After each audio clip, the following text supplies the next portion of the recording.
Hello, and welcome to yet another podcast of I Tell Differently. Today's podcast is about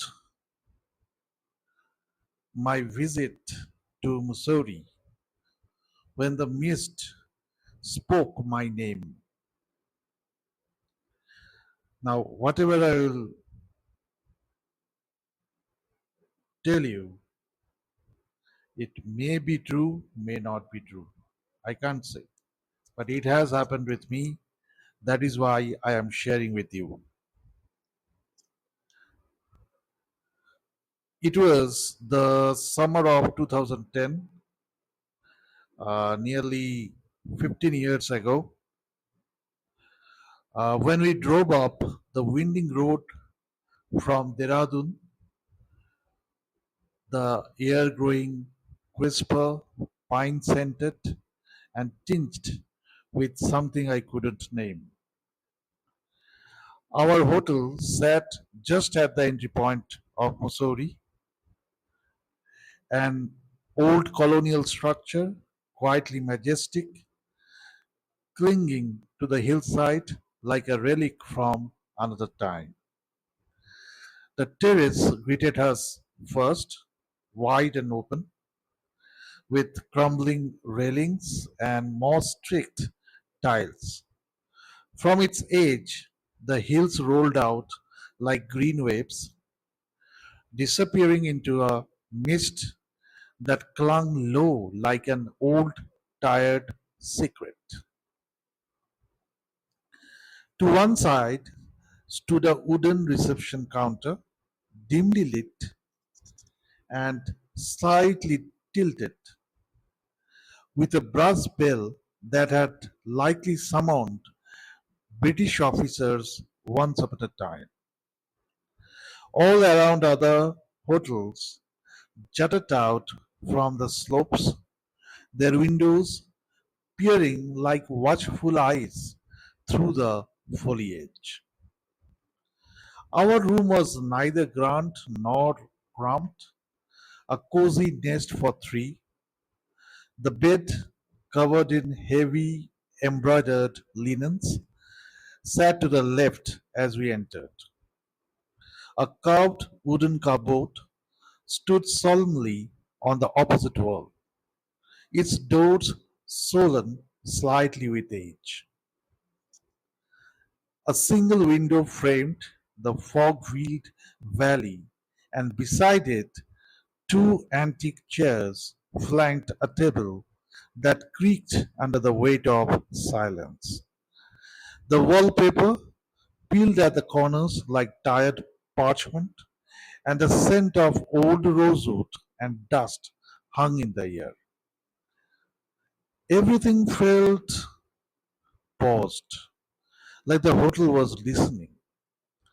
Staff, though courteous and prompt, had a practiced silence to them.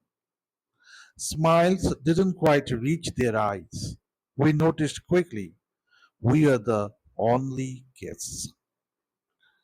That evening, after a hearty dinner, we strolled down to the bustling Mall Road. Laughter, music, and roasted peanuts warmed the mountain chill. We visited Gun Hill, watching clouds curl over ridges like smoke from a forgotten fire. By nightfall, the fog descended with purpose, thick as milk, cold as marble, curling into the hotel's crevices like it belonged there. We took dinner in our rooms. Outside there was no sound, only fog pressing against the windows. I stayed up reading, my book heavy in my hands, when suddenly my name, soft, clear, but urgent. I froze. The voice, it was unmistakably my uncle's. Then came the knock, not a timid tap, but three sharp raps, that echoed like nails in wood. I rose instinctively, reaching for the door, until my father's voice, calm but firm, stopped me. Don't open it, he whispered, as if speaking any louder might give it power. I looked at him. His face was pale, his eyes trained not on me but on the door. The fog outside the window churned. Sleep came late and fitful. By morning, the corridor lay empty, peaceful, sunlit. Birds chirped somewhere in the distance, and my uncle sipping tea with a confused smile. So, he had gone to bed before 10. No calls, no knocking, I promise. He told me.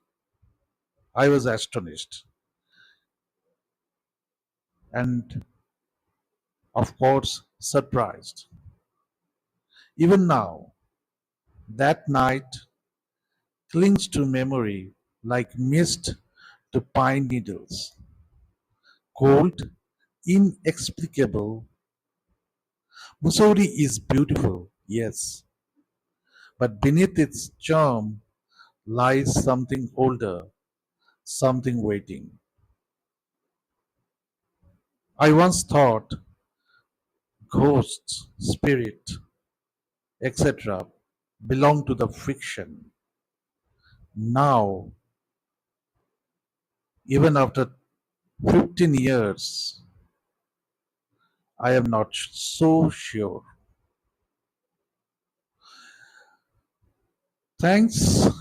That was my experience 15 years ago in the Mussourie, which is a hill station near to Dehradun.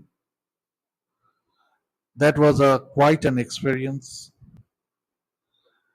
where I found something that is still remain unexplained. So that's all for today, and hope to see you next week.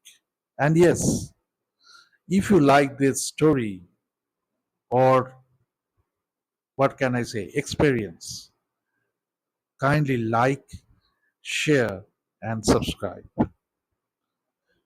That's all for today. See you next week.